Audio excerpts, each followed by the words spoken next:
नमस्कार शेतकरी मित्रांनो, प्रत्येक शेतकऱ्याला वाटतं की आपल्या शेतात सोलर असावं, कारण लाईनचे इतके प्रॉब्लेम झालेले आहेत.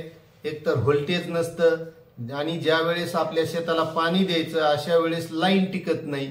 फ्यूज गेला, डिप्पी जळाली आणि हाय व्होल्टेज आलं, त्यानं मोटरच जळाली. अशा अनेक अडचणी ह्या शेतकऱ्याला येत असतात.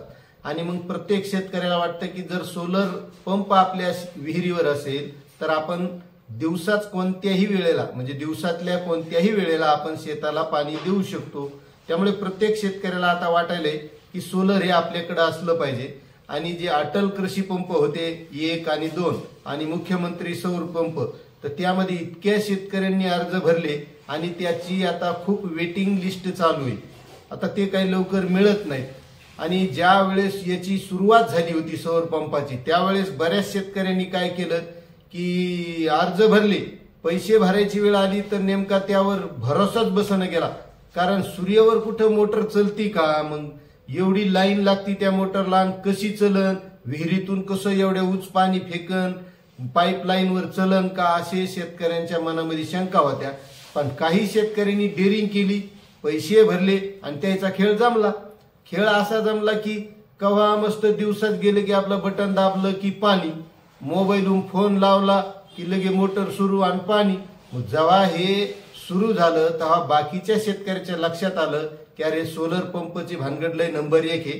कारण एक तर रातच्या दारे धरायचं काम नाही, पुन्हा दिवसात दारे धरायचे आणि आपल्याला वाटलं तेव्हा पाणी देता येते. लाईनची घनघन नाही, फ्यूज गेला आणि डिप्पी जळाली. मग या भानगडीतून मुक्त होण्यासाठी प्रत्येक शेतकऱ्याला वाटलं आता आपल्याकडे सोलर असावं. मग अटल सौर पंप जी योजना होती 2 नंबरची, त्यामध्ये इतक्या शेतकऱ्यांनी फॉर्म भरले, मात्र जास्तीचे भरले गेल्यामुळे वेटिंग लिस्ट वाढत गेली. नंतर मुख्यमंत्री सौर आलं, त्याच्यात भरले बऱ्याच शेतकऱ्यांना. मग जास्त फॉर्म झाल्यामुळे त्याची वेटिंग लिस्ट वाढत गेली. मात्र आता शेतकरी मित्रांनो, मागेल त्याला सौर पंप योजना ही महाराष्ट्रात काल दिनांक 13 तारखेपासून सुरू झालेली आहे. म्हणजे मागेल त्याला सोलर, म्हणजे प्रत्येक शेतकऱ्याला आता सोलर पंप मिळणार.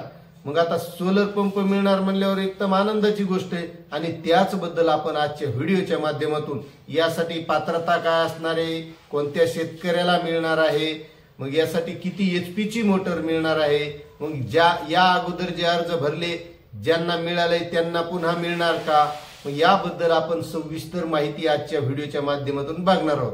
आणि यासाठी पैसे किती भरावे लागतील ही सर्व माहिती आपण बघणार आहोत. तत्पूर्वी मित्रांनो, मी रामेश्वर नवटके आपलं वेणुगंगा टेक या YouTube चॅनलमध्ये स्वागत करत आहे. मित्रांनो, आपण या चॅनलच्या माध्यमातून शेतकऱ्यांसाठी ज्या काही शासनाच्या योजना असतात, शासनाचे नवनवीन GR असतात, पीक विम्याबाबत माहिती असेल, शेतकऱ्यांच्या शेतमालाच्या भावाबाबत माहिती असेल, अशी सर्व माहिती आणण्याचा प्रयत्न करतो. त्यामुळे तुम्ही जर चॅनलवर नवीन असाल तर चॅनलला सबस्क्राईब करून घ्या, लाईक करा आणि इतरही शेतकरी बांधवांना शेअर करा. तर शेतकरी मित्रांनो, आता ही मागेल त्याला सौर पंप योजना, आता हे काल उद्घाटन झालेलं आहे आणि आता मागेल त्याला म्हणजे प्रत्येक शेतकऱ्याला मिळणार आहे. मग याची आता नेमकी कोणत्या शेतकऱ्याला मिळणार आणि कशी मिळणार, तर ज्या शेतकऱ्याचं 2.5 एकर शेत आहे, म्हणजे 1 हेक्टर 2.5 एकर ज्या शेतकऱ्याचं शेत आहे, अशा शेतकऱ्याला 3 HP चा पंप मिळणार आहे. आणि त्याला 10% रक्कम ही भरावी लागणार आहे. आणि जे अनुसूचित जातीचे शेतकरी आहेत अशा शेतकऱ्यांना 5%च रक्कम भरावी लागणार आहे. आणि ज्या शेतकऱ्याचं रान हे 2.5 एकर ते 5 एकर पर्यंत आहे, अशा शेतकऱ्यांना 5 HP चा पंप या योजनेतून मिळणार आहे.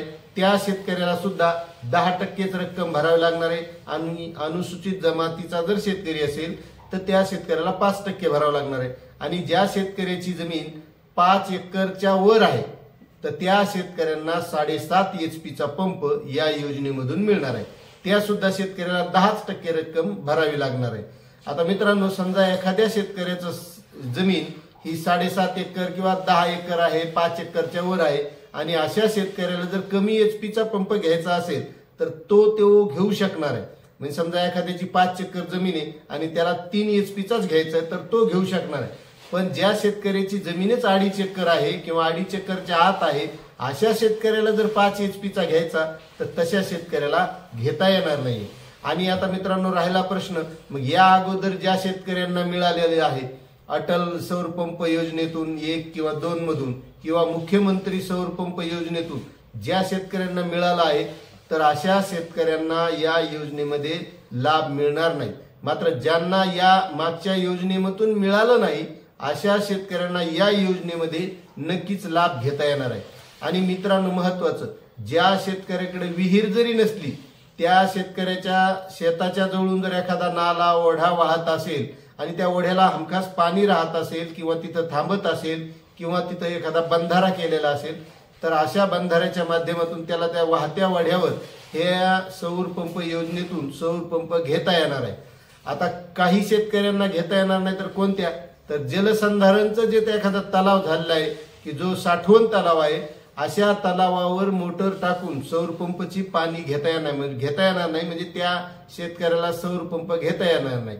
मग ज्यांच्याकडे बोरवेल आहे, ज्यांच्याकडे विहीर आहे, ज्यांच्या शेताच्या शेजारून चांगला ओढा वाहत आहे, नदी वाहत आहे, पाणी आहे असं चांगलं त्या ओढ्याला नदीला, तर अशा शेतकऱ्याला या योजनेच्या माध्यमातून सोलर पंप घेता येणार आहे.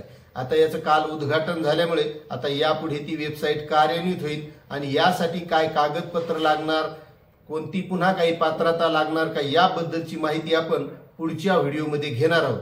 त्यामुळे मित्रांनो, तुम्ही जर चॅनलवर नवीन असाल तर चॅनलला सबस्क्राईब करा, लाईक करा आणि इतरही शेतकरी बांधवांना ही माहिती शेअर करायला विसरू नका. भेटूया अशाच नवीन माहितीसह नवीन व्हिडिओमध्ये. तोपर्यंत जय हिंद, जय महाराष्ट्र, जय किसान.